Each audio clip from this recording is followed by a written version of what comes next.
ചേട്ടാ, ഇപ്പോൾ ഹണി റോസിൻ്റെ വിഷയത്തിൽ ബോബി ചെമ്മണ്ണൂർ അകത്താണ്. അത് മനുഷ്യാവകാശ ലംഘനം എന്നൊക്കെ പറഞ്ഞിട്ടും കുറേ ആൾക്കാർ ഇപ്പോൾ എതിരെ വരുന്നുണ്ട്. ഹണി റോസിനെതിരെ വരുന്നതിൽ ഭൂരിഭാഗം പേരും പെണ്ണുങ്ങളാണ് എന്നുള്ളതാണ് ഏറ്റവും കൂടുതൽ രസകരമായിട്ടുള്ളൊരു കാര്യം.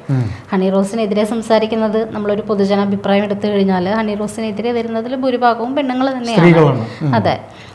പക്ഷേ ബോച്ചി ചെയ്തതിനെ ഞാൻ ന്യായീകരിക്കുന്നില്ല. ബോച്ചിയോട് അംഗീകരിക്കാൻ എനിക്ക് കഴിയില്ല. പക്ഷെ അറ്റ് ദ സെയിം ടൈം ഹണിയുടെ വസ്ത്രധാരണവും കൂടുതൽ പല സ്ഥലങ്ങളിലും ചർച്ചയാവുന്നുണ്ട്. ഇപ്പോൾ ഇതിൽ രസകരമായിട്ടുള്ളൊരു ഫാക്ടർ എന്ന് വെച്ചാൽ നമ്മുടെ വട്ടിയൂർക്കാവ് അജിത് കുമാർ പുള്ളിക്കാരൻ പറയുണ്ടായി ഹണിക്കെതിരെ പോക്സോ വകുപ്പ് ചുമത്തി കേസെടുക്കണം എന്നുള്ളത്. അതായത് ഹണിയുടെ വസ്ത്രധാരണം കണ്ടിട്ട് ചെറിയ കുട്ടികളൊക്കെ വഴിതെറ്റി പോകുന്നു എന്നാണ് അദ്ദേഹത്തിൻ്റെ ഒരു വെപ്പ്. അതായത് ചെറിയ കുട്ടികളെയൊക്കെ വഴിതെറ്റിക്കുകയാണ് ഹണി. പോക്സോ കേസ് വരുമ്പോൾ പ്രായപൂർത്തിയാവാത്ത കുട്ടികളാണല്ലോ. പോക്സോ കേസിൽ വരണമെങ്കിൽ പോക്സോ വകുപ്പ് വരണമെങ്കിൽ 15 വയസ്സിൽ താഴെയുള്ള കുട്ടികളായിരിക്കണം. അപ്പൊ അത്തരം കുട്ടികളെയൊക്കെ വഴിതെറ്റിക്കുകയാണ്. അപ്പോൾ പോക്സോ ചുമത്തി എടുപ്പിക്കും എന്നാണ് അജിത് കുമാർ പറയുന്നത്. അങ്ങനെ ഹണി റോസിനെയും നമ്മുടെ ബോച്ച ഇറങ്ങുന്നതിന് മുമ്പ് തന്നെ ഹണി റോസ് അകത്തേക്ക് പോകണം എന്നുള്ള രീതിയിലാണ് അദ്ദേഹത്തിൻ്റെ ഒരു പുള്ളിക്കാരൻ്റെ ഒരു വാദം. അതാണ് ഇപ്പോഴത്തെ. അപ്പോൾ മാത്രമല്ല, അജിത് കുമാർ ഇപ്പോൾ ബോച്ച അകത്ത് പോയ സമയം മുതൽ തന്നെ പറയുന്ന ഓരോ വാക്കുകൾ നമ്മൾ കേട്ടുകൊണ്ടിരിക്കുകയാണ്. പുറത്ത് വരുമ്പോൾ പൂമാലയായിട്ട് സ്വീകരിക്കും. അദ്ദേഹം വിമർശിക്കുന്നതിന് വിമർശിക്കാനുള്ള അധികാരം എല്ലാവർക്കും ഉണ്ട്. വസ്ത്ര സ്വാതന്ത്ര്യം പോലെ തന്നെ വിമർശിക്കാനുള്ള അധികാരം, അഭിപ്രായ സ്വാതന്ത്ര്യമൊക്കെ എല്ലാവർക്കും ഉണ്ട്. പക്ഷേ അറ്റ് ദ സെയിം ടൈം ആൾ വിമർശിച്ച് കുറച്ചങ്ങോട്ട് കാട് കയറുന്നില്ലേ എന്നെനിക്കൊരു സംശയമുണ്ട്. ബിക്കോസ് പുള്ളിക്കാരനങ്ങ് വിമർശിച്ച് വരുമ്പോൾ ഹണി റോസിൻ്റെ വസ്ത്രസ്വാതന്ത്ര്യത്തിനെ ഹണി റോസിൻ്റെ വസ്ത്രം ശരിയല്ല എന്ന് പറയുന്നതിനൊപ്പം തന്നെ സ്ത്രീകളെ മൊത്തത്തിൽ അടച്ചൊരു ആക്ഷേപം ഉണ്ട് ആൾക്ക്.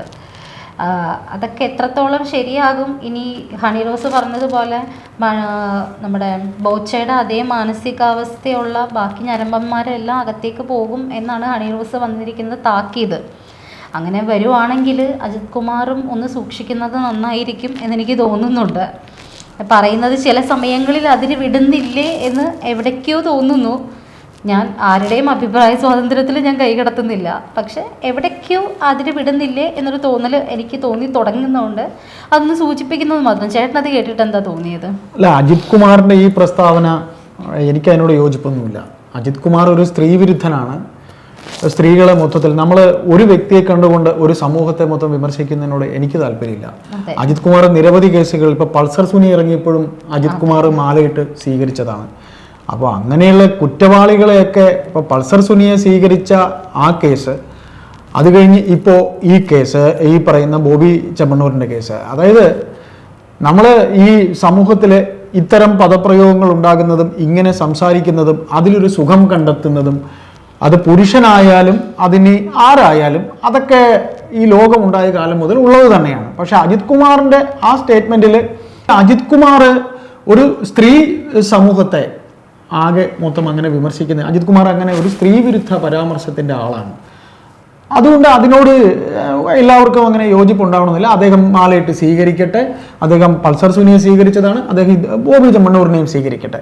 ഇപ്പോൾ കേസെടുക്കണമെന്ന് പറയുമ്പോൾ അത്തരത്തിൽ കേസെടുക്കാൻ നിയമവ്യവസ്ഥയിൽ നിയമം ഉണ്ടെങ്കിൽ അങ്ങനെ ചെയ്തോട്ടെ. പക്ഷേ ഇതിൽ നമ്മൾ ഈ ചർച്ചയിൽ ഇപ്പോൾ വന്നിരിക്കുന്നത് ഹണി റോസ് ഈ പറയുന്ന രാഹുൽ ഈശ്വറിനെതിരെ കേസ് കൊടുക്കാൻ പോകുന്നു എന്ന് പറയുന്നു.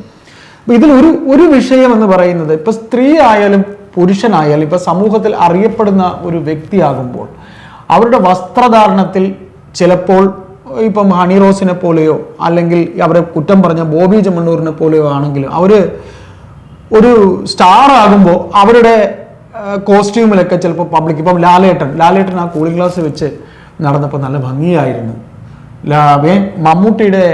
മമ്മൂക്കായുടെ മറ്റേ സിനിമയിൽ അദ്ദേഹം ആ താടി വളർത്തി എന്ത് മനോഹരമായിരിക്കുന്നു ആ താടിയൊക്കെ വെച്ച് അദ്ദേഹം അഭിനയിച്ച. അപ്പോൾ അവർ പബ്ലിക്കിൻ്റെ കൂടെ ഒരു ഇതാകും. അപ്പോൾ അവർ പബ്ലിക്കിന് കൂടെ അഭിപ്രായം അവരുടെ ആ ഒരു എന്താ പറയുക തമാശ രീതിയിൽ അവരുടെ ലേഔട്ടിൽ ഉണ്ടാകും. അപ്പോൾ അത് പറയുമ്പോൾ അത് പബ്ലിക് പറയുമ്പോൾ അത് ഉൾക്കൊള്ളാനും കൂടെ നമുക്കൊരു മനസ്സുണ്ടാവണം.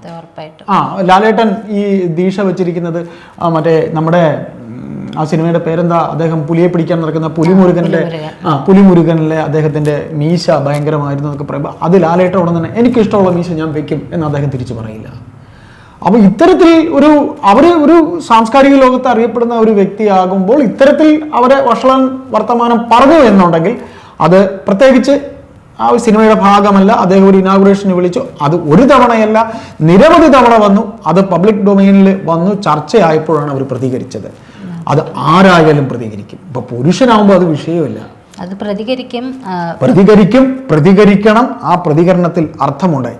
അതായത് ഐശ്വര്യ, ഇതിനകത്ത് നമ്മൾ പലതവണ പറഞ്ഞതാണ്, അതായത് ശ്രദ്ധിക്കപ്പെടാനായി ഇത്തരത്തിലുള്ള ഒരുപാട് പേര് പലതും പറയും. ഇപ്പം ഞാനൊരു കാര്യം പറയട്ടെ, ഇപ്പം ഈ കഴിഞ്ഞ ദിവസം ഒരു വാർത്ത വന്നു, നമ്മളൊക്കെ മാതാപിതാക്കളാണ്, ഏതാണ്ട് ഒരു 18 വയസ്സായ ഒരു ദളിത് പെൺകുട്ടിയെ ഏതാണ്ട് 10 എണ്ണം പറയാൻ തന്നെ, അത് കേൾക്കുമ്പോൾ തന്നെ നമ്മളെല്ലാം വല്ലാതെ ആകുന്നുണ്ട്. ഈ ലോകം എങ്ങോട്ടാണ് പോകുന്നത് എന്നൊരു തോന്നലുണ്ടാകുന്നുണ്ട്.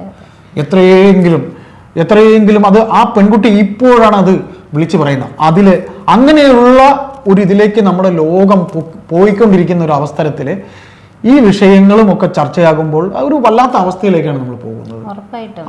അത് ഒരു മാതാപിതാക്കൾ, ഒരു ശരിക്കും മാതാപിതാക്കളെ ശരിക്കും നമ്മൾ മാതാപിതാക്കൾ, ഇപ്പൊ കഴിഞ്ഞ ദിവസം വാളയാറിലെ കുട്ടികളുടെ അച്ഛനെയും അമ്മയെയുമാണ് ആ കേസിൽ പ്രതിയാക്കി CBI കൊണ്ടുവന്നിരിക്കുന്നത്.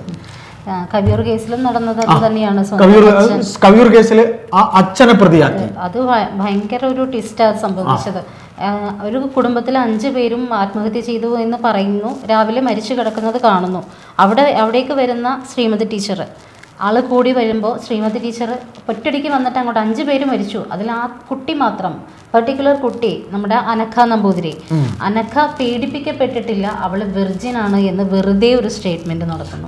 എന്തിനു വേണ്ടിയിട്ട്? അവിടെ ആരും ചോദിച്ചില്ല മരിച്ചു കിടക്കുന്ന കുട്ടി വിർജിൻ. അതായത് ഇതിനകത്ത് നമ്മൾ മനസ്സിലാക്കാനുള്ള ഒരു സംഗതി, ഇപ്പം ഹണിറോസിന് വേണ്ടി പറയുന്നവരും അല്ല, ഇതിനകത്ത് രാഹുൽ ഈശ്വർ പറയുന്നതിലോ ബോബി ചെമ്മണ്ണൂർ പറയുന്നതിലോ ഏതായാലും ഒരു വസ്തുത ഉറപ്പ്, എന്ത് കാര്യത്തിനും ഒരു അൾട്ടിമേറ്റ് ഉണ്ടാകും എന്നുള്ളത് തന്നെയാണ്. ഇപ്പോൾ ഹണിറോസിന്റെ വസ്ത്രധാരണത്തിൽ ഇന്നിപ്പോൾ മുഖ്യധാര മാധ്യമങ്ങളിലെ മാധ്യമപ്രവർത്തകർ രാഹുൽ ഈശ്വറിനോട് സംസാരിക്കുമ്പോൾ ഈ രാഹുൽ ഈശ്വറിന്റെ സ്റ്റേറ്റ്മെന്റിൽ അദ്ദേഹം തിരിച്ചു ചോദിക്കുന്നു, ഇവരുടെ വസ്ത്രധാരണത്തെക്കുറിച്ച് മാധ്യമപ്രവർത്തകനായ താങ്കൾക്ക് നെഞ്ചിൽ കൈവച്ച് പറയാമോ എന്നൊക്കെയാണ് ചോദിക്കുന്നത്. അപ്പോൾ ഇതിൽ നമ്മൾ പുരുഷന്മാർക്ക് ഉണ്ടായിട്ടുള്ള ഒരു വസ്തുത എന്ന് പറഞ്ഞാൽ ഇപ്പോൾ അവരിപ്പോഴും സ്ത്രീ അങ്ങനെയായിരിക്കണം, സ്ത്രീ കുലീനയായിരിക്കണം, സ്ത്രീയുടെ ആ വസ്ത്രധാരണം ഇങ്ങനെ ആയിരിക്കണം, അങ്ങനെ ആയിരിക്കണം, ഇങ്ങനെ ചിന്തിക്കുന്ന ഒരുപാട് പുരുഷന്മാരുണ്ട്.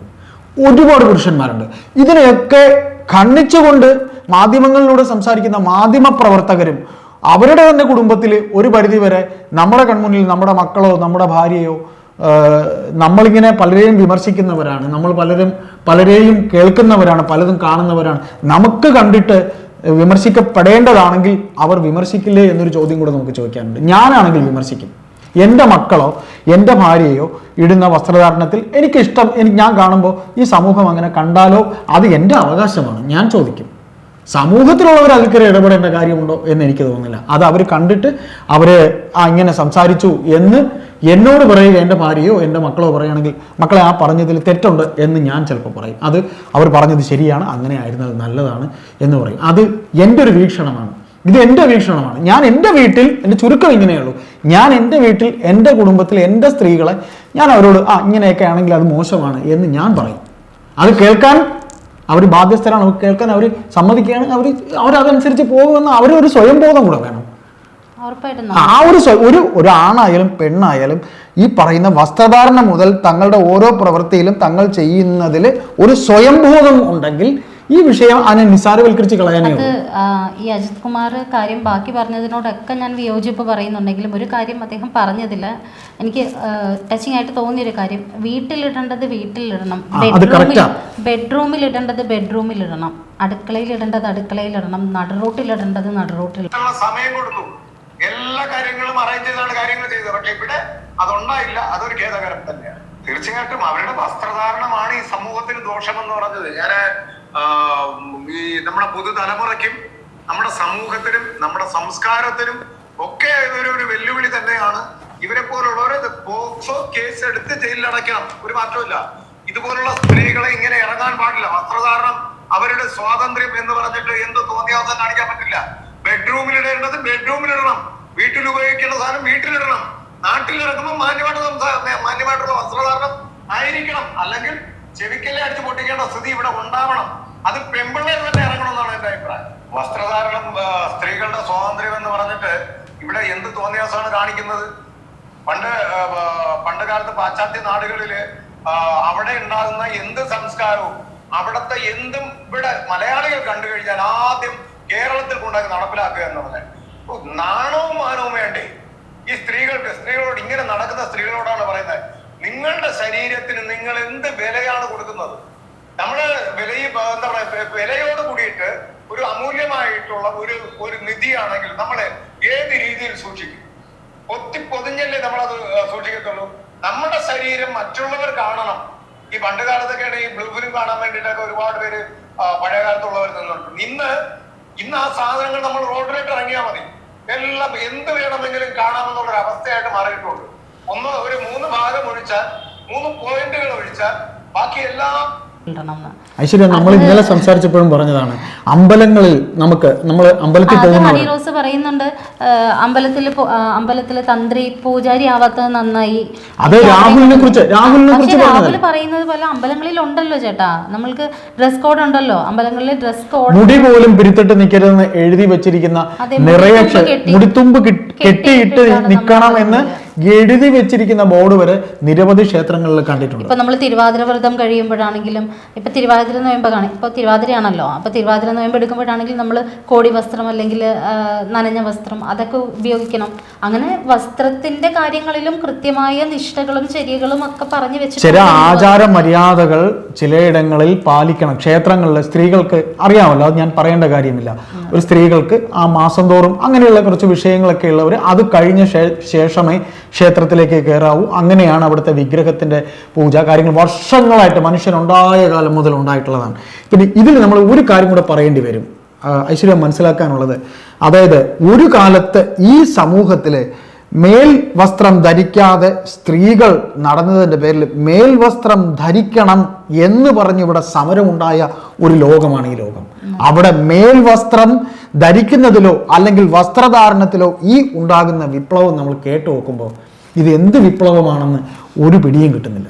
കാര്യം മേൽവസ്ത്രം ധരിക്കാത്തതിന്റെ പേരിൽ യുദ്ധം ഇവിടെ ഉണ്ടായിട്ടുണ്ട്. ഇവിടെ പ്രശ്നങ്ങൾ ഉണ്ടാക്കാനും ചേരിതിരിയാനും ഒരു ഡിബേറ്റിന് വേണ്ടി പല കാര്യങ്ങളും ഉണ്ടാക്കിക്കൊണ്ടിരിക്കുകയാണ്. ഇപ്പോൾ നമ്മളുടെ ഇടയിലാണെങ്കിൽ ഹിന്ദുസിൻ്റെ ഇടയിൽ വന്നിട്ട് ഇങ്ങനത്തെ വിഷയങ്ങൾ കൊണ്ടുവരുന്നു. ഇപ്പോൾ ക്രിസ്ത്യൻസിൻ്റെ ഇടയിൽ ഒരു വിഷയം തന്നെ ആലോചിച്ച് കുർബാന അങ്ങോട്ട് തിരിഞ്ഞു വേണോ ഇങ്ങോട്ട് തിരിഞ്ഞു വേണോ അതും പറഞ്ഞിട്ട് വരെ ഒരു ഫൈറ്റ് നടന്നു. അതായത് ഭഗവാൻ യേശുക്രിസ്തുവിനെ ബാക്ക് കാണിക്കണോ അതോ നമ്മൾ വിശ്വാസികളെ ബാക്ക് കാണിക്കണോ? അതൊക്കെ എന്ത് മോശം. ഏതായാലും നമ്മൾ ചർച്ച തുടങ്ങിയത് അജിത് കുമാറിന്റെ വിഷയത്തിലായിരുന്നു.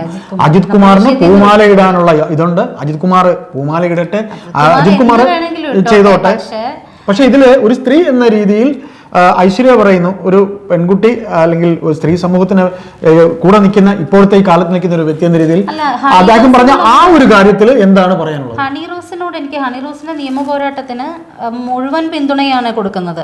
പക്ഷെ അപ്പൊ തന്നെ ഹണിറോസിന്റെ വീട്ടിലിടുന്ന ഡ്രസ്സുകൾ, നാട്ടിലിടുന്ന ഡ്രസ്സുകൾ, ഇപ്പൊ സിംസ്യൂട്ടിൽ വന്ന് ഒരു ഈ റോട്ടിൽ കൂടി സിംസ്യൂട്ടിൽ ഒരു പെണ്ണ് പോവുകയാണ്, ആൾക്കാർ നോക്കും, ആൾക്കാർ വിമർശിക്കും, ആൾക്കാർ പലതും പറഞ്ഞു. എത്ര തന്നെ ഈ സമൂഹം മാറി എന്ന് പറഞ്ഞാലും ഉള്ളിന്റെ കേരളത്തിന്റെ ഒരു സംസ്കാരമുണ്ട്. ആ സംസ്കാരം അറിഞ്ഞോ അറിയാതെയോ അത് വിമർശിക്കപ്പെടുക തന്നെ ചെയ്യും. പിന്നെ എനിക്ക് ഹണിറോസ് ചെയ്തോട്ടെ, ചെയ്യരുതെന്നല്ല, പക്ഷെ പേഴ്സണലി എനിക്ക് ഇഷ്ടമല്ല, ഞാൻ അതിനോട് യോജിക്കില്ല. ഹണിറോസിന്റെ ഇപ്പൊ രാഹുൽ ഈശ്വർ ചോദിച്ചതുപോലെ നെഞ്ചിൽ കൈവച്ചിട്ട് ഹണിറോസിന്റെ ഡ്രസ്സിങ് എനിക്ക് ഇഷ്ടമാണോ അല്ല ഇഷ്ടമല്ല പറയാൻ പറ്റുമോ എന്ന് ചോദിച്ചാൽ നെഞ്ചിൽ കൈവച്ച് തന്നെ ഞാൻ പറയും എനിക്ക് ഇഷ്ടമല്ല. എനിക്ക് ഹണിറോസിൻ്റെ ഡ്രസ്സിങ് സ്റ്റൈലിനോട് ഇഷ്ടമില്ല. പക്ഷേ ഹണിറോസ് സാരി ഉടുക്കുമ്പോൾ എനിക്ക് ഭയങ്കര ഇഷ്ടമാണ്. ചില ഡ്രസ്സിൽ എനിക്ക് ഭയങ്കര ഇഷ്ടമാണ് അവരുടെ ഡ്രസ്സിങ് സ്റ്റൈൽ. അങ്ങനത്തെ ഒരു കൈൻഡ് ഓഫ് ഡ്രസ്സിങ് സ്റ്റൈൽ എനിക്ക് ഇഷ്ടമാണ്. പക്ഷേ ഉദ്ഘാടന സമയങ്ങളിൽ അവർ വരുമ്പോൾ ഈ കുന്തിദേവി പരാമർശം നടത്തിയ സമയത്തുണ്ടായിരുന്ന ഡ്രസ്സിങ് ഒന്നും അതെനിക്കിഷ്ടമല്ല. ചിലപ്പോൾ ഇപ്പോൾ എൻ്റെ അമ്മ ഇടുന്നൊരു ചുരിദാർ, അമ്മ എപ്പോഴും സാരി ചുരിദാർ തന്നെയാണ്. അപ്പോൾ ചില ചുരിദാർ ആ കളർ എനിക്ക് ഇഷ്ടപ്പെട്ടില്ല. അതേപോലെ അങ്ങനെ നമുക്ക് വിമർശിക്കാമല്ലോ. അല്ല, നമുക്ക് ഞാൻ നേരത്തെ പറഞ്ഞ പോലെ അച്ഛനോ അമ്മയ്ക്കോ അവരെ വീട്ടിൽ വിമർശിച്ച് തിരുത്താവുന്നതാണ്. ഇപ്പൊ ഞാനൊരു അച്ഛനാണ്, ഞാൻ നേരത്തെ പറഞ്ഞു എനിക്ക് എന്റെയും ഒരു മോള് പറഞ്ഞു വരുന്നുണ്ട്, കുറച്ച് കഴിയുമ്പോൾ അവള് പറയാണ് എനിക്ക് തിരണം അമ്മ. അത് ആ വിമർശനം അപ്പൊ അവരെല്ലാം ഉൾക്കൊള്ളുന്ന വീട്ടുകാരാണെങ്കിൽ അവർ പറയട്ടെ, അവർക്ക് വിമർശിക്കാനുള്ള യോഗ്യതയുണ്ട്. ഇപ്പൊ അവർ ഇനാഗുറേഷന് വന്നപ്പോൾ കണ്ട ഡ്രസ് കോഡ് എന്തിനും ഒരു അൾട്ടിമേറ്റ്, ഒരു അവസാനം എന്ന് പറയുന്നത് പോലെ അതിന്റെ ഏത് കാര്യത്തിന്റെ ഒരു പീക്ക് പോയിന്റ് കഴിയുമ്പോൾ സിമ്പിളായിട്ട് ഞാൻ അന്ന് ചോദിച്ചതുപോലെ ആൾക്കാർ കൂടണമെങ്കിൽ ഹണി റോസ് വരുമ്പോൾ ഹണി റോസിന്റെ ഡ്രസ്സിംഗ് സ്റ്റൈൽ ഇതായിരിക്കണം എന്നുള്ളതൊരു വാണിജ്യ തന്ത്രമാണ്. പക്ഷേ ഇപ്പൊ സംഭവിച്ചിരിക്കുന്നത് ഒരു അവസാനം, എന്തിനും ഒരു അവസാനം എന്ന് പറയുന്നത് പോലെ, ഒന്ന് ഈ ഡ്രസ് കോഡ് ആണെങ്കിൽ ഡ്രസ് കോഡ്, രണ്ട് ബോബി ചെമ്മണ്ണൂരിന്റെ വഷളുത്തരത്തിനും അറുവഷളന്മാരും, അദ്ദേഹം പറഞ്ഞ വഷളുത്തരവും, ഈ ബാക്കി അറുവഷളന്മാരും ഈ വഷളത്തരത്തിനും ഒരവസാനം വേണം. ഏത് കാര്യത്തിനും ഒരു അവസാനമുണ്ട് എന്ന് പറയുന്നത് പോലെ ഒരു അൾട്ടിമേറ്റ് എൻഡ്, ഏത് കാര്യത്തിനും അൾട്ടിമേറ്റ് എൻഡ് എന്ന് പറഞ്ഞ പോലെ. അജിത് കുമാർ ഇപ്പൊ പറയാണ്, ഞാൻ നമ്മളുടെ ബോബി ചെമ്മണ്ണൂർ പറഞ്ഞത് നടി എന്നല്ലേ വിളിച്ചത്, വെടിയെന്ന് വിളിച്ചില്ലല്ലോ, അതിലിപ്പോ എന്താ കുഴപ്പം? വെടി എന്ന് പറഞ്ഞാൽ വെടി പറച്ചിലില്ലേ മുകളിലെ മറ്റേ ഇതൊക്കെ പറഞ്ഞിട്ട് ചുമ്മാ ഇതൊക്കെ അജിത് കുമാർ മുന്നോട്ട് വെക്കുന്ന ഇത്തരം വൃത്തികേടുകൾക്ക് ഞാൻ പറഞ്ഞില്ലേ, അതായത് കുറേ ആൾക്കാരെ ഏത് രീതിയിൽ സമൂഹത്തിന്റെ ശ്രദ്ധ നേടാം എന്ന് കരുതുന്ന കുറെ ആൾക്കാരുണ്ട്. അത് ഇന്നത്തെ ഈ ലോകത്ത് അങ്ങനെയാണ്. പല രീതിയിൽ അതാണ് അവർക്ക് ഏത് രീതിയിൽ കൂടെ ആണെങ്കിലും ക്രിട്ടിസൈസ് ചെയ്യുക വഴിയെങ്കിലും. ഞാൻ പറയട്ടെ, സ്ട്രീറ്റിങ്ങിലൂടെ പേരെടുക്കാൻ ശ്രമിച്ച ഒരു പഴയ തലമുറ ഇവിടെയുണ്ട്, എത്രയോ ഇവിടെ ആൾക്കാർ അങ്ങനെയുള്ളവരും പേരെടുക്കാൻ നോക്കിയിട്ടുണ്ട്. അത് ഞാൻ പറയണ്ടല്ലോ. അപ്പൊ അതുകൊണ്ട് അത്തരത്തിൽ ഇപ്പോ ഞാൻ ഇന്നലെയും പറഞ്ഞു, നമ്മൾ ഈ ചാനൽ ചർച്ചകളിൽ രാഹുൽ ഈശ്വറിനെ കൊണ്ടുവന്ന് ഈ ചർച്ചകളിൽ ഈ മീഡിയകൾ, അതായത് മുഖ്യധാരാ മാധ്യമങ്ങൾ തന്നെയാണ് ഈ വിഷയത്തിൽ രാഹുൽ ഈശ്വറിനെ വലിച്ചുകൊണ്ടുവന്നത്. രാഹുൽ ഈശ്വർ ഈ വിഷയത്തിൽ പ്രതികരിക്കുമെന്നും അദ്ദേഹം ഇങ്ങനെ തന്നെ പ്രതികരിക്കുമെന്നും അത് പ്രതികരിച്ച് കേൾക്കുന്നത്, അതായത് ആരാന്റെ അമ്മയ്ക്ക് പ്രാന്ത് വന്നാൽ കണ്ടു നിൽക്കുന്നവർക്കൊരു അതും ഒരു രസം എന്ന് പറയുന്നത് പോലെ ഇവര് ഈ പറയുന്ന ഒരു ചർച്ചയിൽ ഒരു കോൺട്രവേഴ്സി, ഒരു അടി അത് ഉണ്ടാക്കണം. അതിന് രാഹുൽ ഈശ്വർ ആപ്റ്റായ ഒരാളാണ്, കൊണ്ടുവന്നു സംസാരിച്ചു. എല്ലാത്തിലും അങ്ങനെ തന്നെ ഈ അടി ഇങ്ങനെ ഇനിയിപ്പോ ഇത് ഒരാഴ്ച പോലും ഈ സംഗതി ഇനി അധികം നീണ്ടുപോകില്ല. അതിന് അവസാനം ഉണ്ടാവും, അടുത്തൊരു വിഷയം ഉണ്ടാവും. അപ്പോൾ രാഹുൽ ഈശ്വറിനെ കൊണ്ടുവന്നതും സംസാരിച്ചതും ഇതിലൊക്കെ വെറും പുലപ്പിയും പറച്ചിലായിട്ട് മാത്രമേ നമുക്ക് ഇതിൽ പറയാനുള്ളൂ. കാര്യം ഈ വിഷയത്തിൽ അവരുടെ റേറ്റിങ്ങിന് അവർ ഇതിപ്പോ എത്ര പേര് ഇപ്പം ഈ ചോദ്യത്തിൽ നെഞ്ചി കൈവച്ച് നിങ്ങൾക്ക് പറയാമോ എന്നൊക്കെ ചോദിക്കുമ്പോൾ ആ പത്രപ്രവർത്തകന് ശരിക്കൊരു മറുപടി പോലും പറയാൻ കഴിയുന്നില്ല. അപ്പൊ ഇതിനകത്ത് ഇത്രയേ ഉള്ളൂ, അൾട്ടിമേറ്റ് ആയിട്ട് ഒരു കോൺട്രവേഴ്സി. പിന്നെ ഇതിൽ ചുരുക്കത്തിൽ ഹണി റോസിന് അവരുടെ വീട്ടുകാർക്കുണ്ട്, അവർക്ക് സ്വയമായി ഒരു തീരുമാനമുണ്ട്. ഇപ്പം നമ്മളിത് പറഞ്ഞു, അത് ഇന്ന സ്ഥലത്ത് ഇന്നതേ ഇടാമുള്ളൂ. ഇപ്പോൾ ഒരു സെലിബ്രിറ്റിയാണ്, ആദ്യം ലാലേട്ടൻ്റെ കാര്യം നമ്മൾ പറഞ്ഞു, മമ്മൂക്കയുടെ കാര്യം പറഞ്ഞു. അവരുടെ ആരാധകർക്ക് അങ്ങനെ വരുന്നത് ഇഷ്ടമാണെങ്കിൽ അവർ വന്നോട്ടെ. ഇതിലിപ്പം പിന്നെ ഈ പറയുന്ന പോലെ എന്തിനും ഒരു അവസാനം എന്ന് പറയുന്ന പോലെ അതിനും ഒരു അവസാനം. ഈ പറയുന്ന ബോബി ചെമ്മണ്ണൂരിന്റെ ഇത്തരത്തിലുള്ള വഷളം സംസാരം പറഞ്ഞിട്ട് അതങ്ങനെ ഇതെങ്ങനെ പറയുന്നതിലൊന്നും യാതൊന്നുമില്ല. വഷളുത്തരം തന്നെയാണ് എന്ന് തന്നെ ഞാൻ ഉറപ്പിച്ചു പറയും. അതിനോട് ഞാൻ യോജിക്കുന്നു. അതിനൊക്കെ കാര്യം അദ്ദേഹം ഒരു വ്യവസായിയാണ്. അദ്ദേഹത്തിന്റെ എത്രയോ വ്യവസായികൾ നമ്മൾ കണ്ടിട്ടുണ്ട്. ജോയി ആലുക്കാസ്. ഇതൊരു കാര്യം ഞാൻ പറയട്ടെ, ഇപ്പോൾ ചേർത്തല പോലൊരു സ്ഥലത്ത് അവിടെ അത്ര ഫേമസ് അല്ലാത്ത ഏതോ ഒരു ഏരിയയിൽ കൊണ്ടേ പുള്ളിക്കാരൻ ഒരു സ്വർണ്ണക്കട തുടങ്ങുന്നു. ആരും അറിയാൻ പോകുന്നില്ല. പക്ഷെ അവിടെ വെച്ച് ഈ ഒരു പരാമർശം നടത്തിയതോടുകൂടി ഒരു പബ്ലിസിറ്റി പുള്ളി കാശ് മുടക്കി വേണ്ടി വന്നില്ല. ഞാനൊരു സംഗതി വ്യവസായ തന്ത്രമാണ് എല്ലാം ശരിയാണെങ്കിലും അത് ഒരു പരിധി കഴിയുമ്പോൾ പരിധിക്കപ്പുറം പുള്ളിയുടെ മാത്രം ഒരിക്കലും ഞാൻ ന്യായീകരിച്ചുകൊണ്ടല്ല പറയുന്നത്. അയാൾക്ക് മാർക്കറ്റിംഗ് ഉണ്ടാക്കാനാണ്, അല്ലെങ്കിലും അതൊക്കെ മാനസികമായ കുഴപ്പമാണെന്നേ ഞാൻ പറയും. പക്ഷെ അങ്ങനെ ഒരാളുടെ അടുത്ത് വീണ്ടും ഇനാഗുറേഷന് വിളിക്കുമ്പോൾ പോകാണ്ടിരിക്കാനുള്ളൊരു മര്യാദ. ഒന്നാമത്തെ കാര്യം ഞാൻ പറയാം, ഇപ്പൊ ഒരു വ്യക്തി ഒരു തവണ പറയും, 2 തവണ പറയും, 3 തവണ പറയും, അവസാനം അൾട്ടിമേറ്റ് ആകുമ്പോഴേ പ്രതികരിക്കത്തുള്ളൂ. അത് ഞാനായാലും നിങ്ങളായാലും അങ്ങനെ തന്നെ. അവരൊരു റെമ്യൂണറേഷനൊക്കെ കിട്ടി പോകുന്നതല്ലേ. അവർ നോക്കുമ്പോൾ ഒരു തവണ പറഞ്ഞു, അത് പോട്ടെന്ന് വെച്ചു, 2 തവണ അത് കേട്ടത് കൊണ്ടാണ്. അങ്ങനെ കേൾക്കാൻ പാടില്ലാത്തത് കേട്ടത് കൊണ്ട് അൾട്ടിമേറ്റ് 2-3 തവണയായിട്ടും 2 തവണയായിട്ടും 3-ാം തവണയും അതിൽ തന്നെ ചിന്തിച്ച ഒരു മനുഷ്യൻ നമ്മളെ ഒന്നിലധികം തവണ വിഡ്ഢികളാക്കാണ്ടിരിക്കാൻ ശ്രദ്ധിക്കാമെങ്കിലും വേണമല്ലോ. അവർ അവസാനം ഞാൻ പറഞ്ഞില്ലേ അൾട്ടിമേറ്റ്, അത് ശ്രദ്ധിച്ച സമയം കുറച്ച് വൈകിപ്പോയി. അതെ, അൾട്ടിമേറ്റ് എന്ന് പറയുന്ന പോലെ അത് ബോബി ചെമ്മണ്ണൂർ ശ്രദ്ധിക്കണമായിരുന്നു, ഈ ഹണി റോസും ശ്രദ്ധിക്കണമായിരുന്നു. ഇനിയിപ്പോൾ ഇതിൻ്റെ മറ്റു വശങ്ങളൊക്കെ പോകും. നമ്മളീ പറഞ്ഞ പോലെ ഇതിനൊക്കെ ഒരു എൻഡെന്ന് പറയുന്ന പോലെ ഒരു ഒന്നാമത്തെ കാര്യം, നമ്മൾ പല കാര്യങ്ങളിലും ഇവരൊക്കെ സെലിബ്രിറ്റീസാണ്. ഒരു മാനസിക പക്വത, വിമർശനങ്ങളെ എല്ലാം കയറി. ഇപ്പോൾ രാഹുൽ ഈശ്വർ ഇപ്പോഴും പറയുന്നു, രാഹുൽ ഈശ്വറിന് എന്തായാലും തിരിച്ചു പറയും, എന്തായാലും ഇങ്ങനെ ഒരു വ്യക്തി തിരിച്ചു പറയുമെന്ന് എല്ലാ മീഡിയക്കാർക്കും അറിയാം. തിരിച്ചു പറയുന്ന ഒരു വ്യക്തിയാണ്. അയാൾ അയാളൊരു വക്കീലാണ്, സംസാരിക്കാൻ കഴിവുള്ള ആളാണ്, ലോജിക്കായിട്ട് സംസാരിക്കും. ലോജിക്കായിട്ട് അയാൾ സംസാരിക്കുന്നതല്ല, അല്ലാതെ അയാൾ എന്തും ബ്ലാ ബ്ലാ ബ്ലാ പിന്നെ ഈ തലയ്ക്കകത്ത് ബോധമില്ലാത്തവർ സംസാരിക്കുന്ന പോലെയല്ല. അയാൾ നന്നായിട്ട് പഠിച്ചാണ് പറയുന്നത്. അപ്പൊ അങ്ങനെ വരുമ്പോൾ അതിനൊരു മാർക്കറ്റിംഗ് സ്ട്രാറ്റജി അത്രേ ഉള്ളൂ. അവർ കേസ് കൊടുക്കും, ശരി കേസ് കൊടുക്കട്ടെ എന്നാണ് അങ്ങനെ പറയുന്നത്. അപ്പോൾ ഈ ചർച്ച നമുക്ക് അവസാനിപ്പിക്കുമ്പോൾ വസ്ത്രധാരണത്തിൽ അവരവരുടേതായ ഇതുണ്ട്. പിന്നെ ഇന്ന സ്ഥലങ്ങളിൽ ഇന്നതൊക്കെ ആയിക്കൂടെ എന്നൊക്കെ ചോദിക്കുന്നത് നമുക്കൊരു കൾച്ചറുണ്ട്. നമ്മൾ ആ കൾച്ചർ, ഇപ്പം നമുക്ക് ഇന്ത്യൻ സംസ്കാരം എന്ന് പറഞ്ഞൊരു ഭാരതത്തിൻ്റെതായ ഒരു സംസ്കാരം എന്ന് പറയുന്നത് പോലെ ആ സംസ്കാരത്തിൽ ഇങ്ങനെയൊക്കെ ഉണ്ട് എന്ന് ഒരു സൈഡ് വാചകം പറയാൻ മാത്രമേ ആഗ്രഹിക്കുന്നുള്ളൂ. എന്നാൽ ഇത് പറയുമ്പോഴും നമുക്ക് വളരെ ഭയമാണ്. കാര്യം നമ്മൾ ഇതിനെ എതിർക്കുന്നോ, നമ്മൾ അങ്ങനെ പറയുന്നോ, നമ്മൾ ഇത് പറയുന്നോ, നമ്മൾ പറയുന്നതിൽ പോലും വിമർശനം, എല്ലാത്തിലും വിമർശനം കാണുന്ന സമൂഹം.